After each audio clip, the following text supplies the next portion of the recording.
कहानी की शुरुआत होती है मैलोरी नाम की एक गर्भवती आर्टिस्ट से, जो अपनी पेंटिंग में मगन है। तभी उसकी बहन जेसिका भागती हुई आती है और कहती है कि उसने न्यूज़ में कुछ अजीब देखा है। टीवी पर खबर आ रही थी कि रूस में एक अज्ञात बीमारी फैली है। रिपोर्टर बताता है कि यह कोई सामान्य वायरस या रोग नहीं है। अचानक किसी चीज को देखते ही इंसान अपने दिमाग पर कंट्रोल खो देता है और बेरहमी से खुद की जान ले लेता है। यह बीमारी रूस से दुनिया के कोने कोने में फैल रही थी। मैलोरी इस खबर को नजरअंदाज कर जेसिका के साथ अपने प्रेगनेंसी चेकअप के लिए हॉस्पिटल जाती है। डॉक्टर उसे बताती है कि बच्चा बिल्कुल ठीक है, पर हॉस्पिटल से निकलते वक्त मैलोरी की नजर एक लड़की पर पड़ती है जो अपना सिर जोर जोर से शीशे पर पटक रही होती है।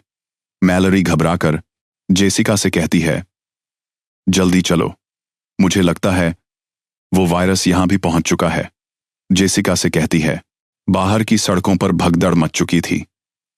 लोग खुद को मार रहे थे। जेसिका तेजी से गाड़ी भगाती है, पर तभी ड्राइव करते हुए जेसिका कुछ देख लेती है। उसकी आंखों का रंग बदल जाता है। वह बेकाबू होकर कार की स्पीड बढ़ा देती है और सामने से आ रही गाड़ियों से टकराने लगती है। मैलोरी उसे रोकती है, पर जेसिका नहीं रुकती। एक भयानक एक्सीडेंट होता है और दोनों किसी तरह बच निकलती हैं। लेकिन इससे पहले कि मैलोरी कुछ समझ पाती, जेसिका सीधे एक तेज रफ्तार ट्रक के सामने आकर अपनी जान दे देती है। मैलोरी अपनी आंखों के सामने बहन की भयानक मौत देखकर सन्न रह जाती है। उसे लाश के पास जाने का भी वक्त नहीं मिलता। वह भागती है। भगदड़ के बीच कोई उसे धक्का देकर गिरा देता है। एक औरत उसकी मदद करने आती है, पर वह भी अचानक कोई चीज देखकर जलती हुई कार में बैठकर खुद को खत्म कर लेती है। तभी टॉम नाम का एक आदमी आता है, मैलोरी को उठाकर पास के एक घर में ले आता है। इस घर में पहले से कुछ डरे हुए लोग मौजूद थे। वे तुरंत टीवी ऑन करते हैं। न्यूज में चेतावनी दी जाती है, बाहर कुछ ऐसा मौजूद है जिसे देखते ही लोग पागल हो जाते हैं। यह वायरस पूरी दुनिया में फैल चुका है। रिपोर्टर की आखिरी सलाह थी, घर की सभी खिड़की दरवाजे बंद रखें और बाहर निकलने की गलती बिल्कुल न करें। वे लोग जल्दबाजी में सभी खिड़कियां बंद कर देते हैं और शीशों को पेपर से ढक देते हैं ताकि बाहर के राक्षस की नजर उन पर न पड़े। 3 दिन बीत गए। तभी दरवाजे पर जोर से नॉक होता है। एक लड़की रोकर दरवाजा खोलने की गुहार लगाती है। डगलस उसे मना करता है, पर मैलोरी उस पर बंदूक तान देती है और टॉम से दरवाजा खोलने को कहती है। अंदर आने वाली लड़की का नाम ओलंपिया था और वह भी गर्भवती थी। वह बताती है कि वह आंखों पर पट्टी बांधकर दरवाजे नॉक करते हुए यहां पहुंची क्योंकि उसका राशन खत्म हो गया था। भूख से सभी का बुरा हाल था। घर से कुछ ही दूर सुपरमार्केट था। घर का मालिक सुझाव देता है कि हम सीसीटीवी कैमरा का इस्तेमाल करके उन मॉन्स्टर्स की लोकेशन का पता लगा सकते हैं। बाकी लोग मना करते हैं, पर वह कहता है कि भूखे मरने से बेहतर है एक मौका लेना। वह बंदा खुद को रस्सी से बांध लेता है ताकि अगर वह इन्फेक्ट हो भी जाए तो खुद को मार न सके। बाकी लोग दूसरे कमरे में चले जाते हैं। वह स्क्रीन की तरफ देखता है। कुछ देर बाद स्क्रीन पर हवा का एक झोंका दिखता है। उसकी आंखों का रंग बदलने लगता है। तेज चीखें गूंजती हैं। बाकी लोग जब तक दौड़ कर आते हैं, वह अपना सिर जोर से टेबल पर पटक कर खुदकुशी कर चुका होता है। सबको समझ आ जाता है, शैतान को चाहे आंखों से देखो या स्क्रीन पर, वह तुम्हें मार कर ही रहेगा। वे तुरंत मॉनिटर तोड़ देते हैं। भूख अब बर्दाश्त से बाहर थी। वे दूसरा प्लान बनाते हैं। टॉम कहता है कि हम जीपीएस का इस्तेमाल करके कार से सुपरमार्केट तक जाएंगे। वे कार के शीशे पेंट से ढक देते हैं। 5 लोग कार लेकर निकलते हैं। पूरा शहर वीरान था और सड़कें लाशों से पट्टी थीं। जीपीएस की मदद से वे आगे बढ़ते हैं, पर कुछ दूर बाद कार तेजी से वाइब्रेट करने लगती है। सेंसर्स बताते हैं कि कार को उन मॉन्स्टर्स ने चारों तरफ से घेर लिया है। टॉम हिम्मत से आगे बढ़ता है और किसी तरह स्टोर तक पहुंच जाता है। वे आंखों पर पट्टी बांधकर कार से उतरते हैं और स्टोर के अंदर पहुंचकर पट्टियां उतार देते हैं। यहां वे खाने पीने का सारा सामान इकट्ठा करते हैं। मैलरी को एक पिंजरे में 3 पक्षी मिलते हैं जिन्हें वह अपने साथ रख लेती है। तभी स्टोर का दरवाजा नॉक होता है। एक आदमी रो रो कर रिक्वेस्ट करता है। वे लोग दरवाजा खोलने का फैसला करते हैं पर शॉटगन लेकर तैयार रहते हैं। दरवाजा खुलते ही वह आदमी चिल्लाता है, ये मॉन्स्टर्स बहुत खूबसूरत हैं, तुम सभी को इन्हें देखना चाहिए। वे समझ जाते हैं कि यह इन्फेक्टेड है। चार्ली तुरंत उस आदमी को जोर से धक्का देकर बाहर धकेलता है और खुद भी उसके साथ बाहर चला जाता है। बाहर वह आदमी चार्ली को मार डालता है। चार्ली ने अपने साथियों की जान बचाने के लिए बलिदान दे दिया। मैलरी यह नोटिस करती है कि जब भी मॉन्स्टर्स करीब होते हैं, पक्षी जोर जोर से शोर करने लगते हैं। अब ये पक्षी उनके लिए खतरे की चेतावनी बन गए थे। रात हो जाती है। दरवाजे पर फिर नॉक होता है। ओलंपिया डर से बाहर रहे लोगों की मुश्किल समझते हुए बिना सोचे समझे गैरी नाम के एक अजनबी को अंदर ले आती है। सब लोग घबराकर ओलंपिया पर चिल्लाते हैं। गैरी बताता है कि कुछ साइको लोग उसके दोस्तों की आंखें जबरदस्ती खोलकर उन्हें शैतान को दिखा रहे थे, जिससे वे आत्महत्या कर रहे थे, पर वह भाग निकला। गैरी की बातों से एक नई बात पता चलती है। शैतान उन लोगों को खुद नहीं मार पाता जो अपनी जिंदगी में पहले से बहुत दुखी होते हैं। उन्हें शैतान अपनी तरफ खींच लेता है और अपना गुलाम पापेट बना लेता है ताकि वे सामान्य इंसानों के बीच रहकर उनका शिकार कर सकें। डगलस को गैरी पर शक होता है और वह बंदूक तान देता है, पर तभी शर्ला पीछे से आकर डगलस को बेहोश कर देती है। वे डगलस को दूसरे कमरे में बंद कर देते हैं। अगले दिन अचानक मैलरी और ओलंपिया दोनों को एक साथ लेबर पेन शुरू हो जाता है। टॉम और शर्ला उनकी मदद करने ऊपर जाते हैं, पर गैरी नीचे ही रहता है। उसकी हरकतें अजीब थीं। वह शैतान की तस्वीरें निकालकर मेज पर रखता है। उसकी आंखें देखकर पता चलता है कि गैरी भी शैतान के कंट्रोल में है। डगलस गैरी की हरकतें देखकर चिल्लाता है कि गैरी एक पपेट है। टॉम नीचे आता है, पर गैरी उसे सिर पर वार करके बेहोश कर देता है। फिर गैरी बच्चों की आवाज सुनकर ऊपर जाता है और खिड़कियों पर लगे पेपर हटा देता है। जैसे ही ओलंपिया बाहर देखती है, वह शैतान के वश में आ जाती है। मैलरी उससे उसकी बेटी छीन लेती है और ओलंपिया खिड़की से कूदकर अपनी जान दे देती है। गैरी फिर शर्ला को पकड़ता है और जबरदस्ती उसकी आंखें खोल देता है।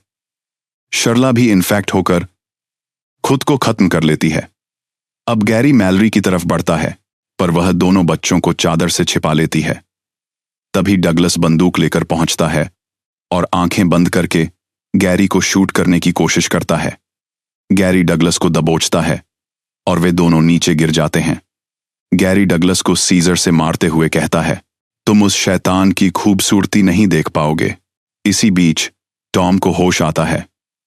वह शॉटगन उठाकर गैरी को मारकर खत्म कर देता है। अब सिर्फ मैलरी, टॉम और दोनों बच्चे, मैलरी का बेटा और ओलंपिया की बेटी जिंदा बचे थे। 5 साल बाद का दृश्य दिखाया जाता है। मैलरी और टॉम एक साथ हैं और बच्चे बड़े हो चुके हैं। खतरा अभी भी टला नहीं था। वे आंखों पर पट्टी बांधकर जिंदगी गुजार रहे थे। एक दिन रेडियो सिरिक नाम के एक आदमी की आवाज आती है। वह बताता है कि उन्हें नदी के बहाव के साथ चलते हुए एक सुरक्षित कॉलोनी मिलेगी, जहां खाने, पीने और रहने की सभी सुविधाएं हैं। वहां बहुत सारे पक्षी हैं जिनकी आवाज सुनकर उन्हें ढूंढ सकते हैं। टॉम वहां जाना चाहता है, पर मैलरी मना करती है। रात को टॉम मैलरी को समझाता है, हमें जिंदा रहने के लिए वहां जाना ही पड़ेगा। कब तक हम इस तरह से ब्लाइंड जिंदगी गुजारेंगे? अगले दिन जब वे सामान लेने बाहर जाते हैं, तभी कुछ साइको लोग उन पर हमला कर देते हैं। टॉम जानता है कि अब भागने का वक्त आ गया है। वह मैलरी और बच्चों को पीछे के रास्ते से नदी की तरफ निकाल देता है। वह कहता है, हमें जिंदा रहने के लिए किसी एक को तो अपनी जान देनी पड़ेगी। टॉम अपनी आंखों पर पट्टी बांधकर शॉटगन लेकर साइको लोगों के सामने आता है। वह उन्हें बातों में उलझाता है। जब वे मैलरी को जाते हुए देखते हैं तो टॉम गोली चलाकर 2 को मार देता है। वह घायल हो जाता है। आखिरी बचे 2 को मारने के लिए वह अपनी आंखों से पट्टी हटा देता है। वह दोनों को मार देता है, पर शैतान भी वहां पहुंच जाता है और टॉम को वश में करने लगता है। टॉम पूरी तरह वश में आने से पहले उसी गन से खुद की जान ले लेता है। मैलरी गोली की आवाज सुनकर समझ जाती है कि टॉम अब मर चुका है। वह रोती है, पर हिम्मत जुटाकर बच्चों को समझाती है, चाहे जो भी हो जाए, तुम दोनों को अपनी आंखों से पट्टी नहीं उतारनी है। मैलरी बच्चों और पिंजरे में बंद पक्षियों के साथ नदी की तरफ निकल पड़ती है। वे नाव में बैठकर बहाव के साथ आगे बढ़ते हैं। कुछ घंटों के बाद मैलरी रेडियो से कॉलोनी के लोगों से संपर्क करती है। तभी पक्षी जोर से शोर करने लगते हैं। एक डरावनी आवाज मैलरी को पुकारती है, तुम अपनी आंखों से पट्टी निकाल दो, तुम यहां सुरक्षित हो। मैलरी बंदूक चलाकर उस आदमी को दूर रखती है जो जबरदस्ती उसकी पट्टी हटाने की कोशिश कर रहा था। आदमी चिल्लाता है कि शैतान बहुत खूबसूरत है। मैलरी उसे मारकर आगे बढ़ जाती है। 42 घंटों के सफर के बाद उनकी नाव एक ट्रक से टकराती है। उनका बेटा और खाने पीने का सामान पानी में गिर जाता है। मैलरी बेटे को तो बचा लेती है, पर भूख से उनका बुरा हाल था। मैलरी खाने की तलाश में बच्चों को नाव में रहने का आदेश देकर रस्सी के सहारे जंगल में एक घर में पहुंचती है। वहां उसे खाना मिलता है, पर शैतान उसे इंसानों की आवाज में पुकारने लगता है। मैलरी गोलियां चलाते हुए भागती है। उसकी बेटी ओलंपिया की मैलरी को ढूंढने के चक्कर में नाव से उतर जाती है और सीधे शैतान के पास पहुंच जाती है। मैलरी उसे खींचकर वापस लाती है और गुस्से में डांटती है। वे तीनों फिर सफर जारी रखते हैं। मैलरी बच्चों को बताती है कि अब नदी में ढलान आने वाला है, जिससे बहाव बहुत तेज हो जाएगा। नदी का बहाव तेज होता है और उनकी नाव पलट जाती है। वे पानी में बहते हैं, पर मैलरी दोनों बच्चों को पकड़ कर रखती है। मुश्किल रास्ता तय करने के बाद वे जंगल में आगे बढ़ते हैं। उन्हें पक्षियों की आवाज सुनाई देती है, जैसा कि रेडियो पर बताया गया था। वे उस आवाज का पीछा करते हैं, पर शैतान भी उनके पीछे लगा था। भागते हुए मैलरी अचानक एक गड्ढे में गिरकर बेहोश हो जाती है। मौके का फायदा उठाकर आदनी मॉमिन एंड्री शैतान मैलरी की आवाज में बच्चों से पट्टी उतारने को कहता है। नासमझ बच्चे पट्टी उतारने ही वाले होते हैं कि तभी सही समय पर मैलरी होश में आती है और जोर से चिल्लाकर उन्हें रोक लेती है। मैलरी उन्हें लेकर भागना शुरू करती है और आखिरकार वे उस कॉलोनी तक पहुंच जाते हैं।